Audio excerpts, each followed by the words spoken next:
اللہ الرحمن الرحیم۔ آج کا میرا عنوان ہے تبلیغی جماعت والوں کے لیے خوشخبری، مولانا زکریا کاندھلوی کی جانب سے، جنہوں نے کتاب فضائل الاعمال لکھی ہے۔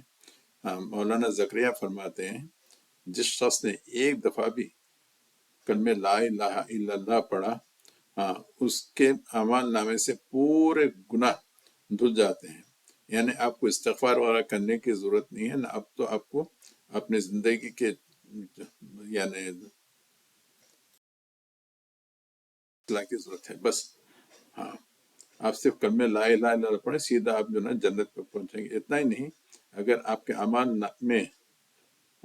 نامے میں 4000 گناہ کبیرہ بھی رہیں، آپ جنت میں چلے جائیں گے۔ نہ صرف یہ بلکہ آپ اپنے دوست عزیز و قریب کو بھی لے کر جائیں گے۔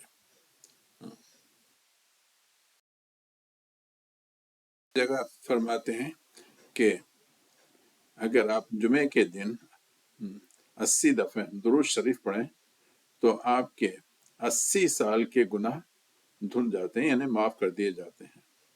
کتنا آسان مذہب ہے تبلیغی جماعت والوں کا، کہ نہ آپ کو عقیدے کی اصلاح کی ضرورت ہے، نہ استغفار کی ضرورت ہے۔ بس کلمے پڑھ لیجئے بغیر سوچے سمجھے اور سیدھا جنت میں چلے جائیے۔ لا الہ الا اللہ تو جو ہے نا، یعنی مشرکین کفار مکہ بھی یہی کہتے تھے، وہ بھی اللہ کو ایک ہی مانتے تھے۔ پھر فرق کیا پڑا ان میں اور دیوبندیوں میں؟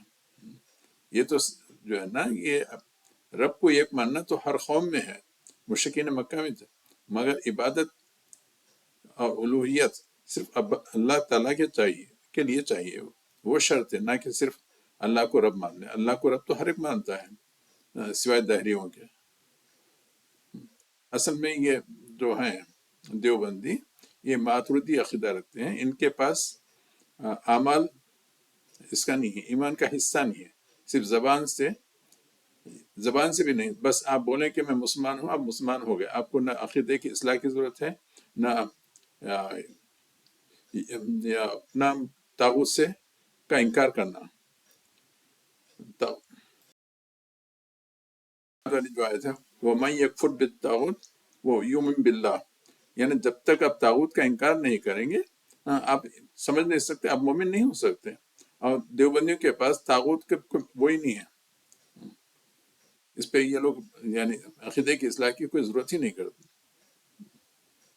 اللہ تعالیٰ ہمیں ان فتنوں سے محفوظ رکھے، آمین۔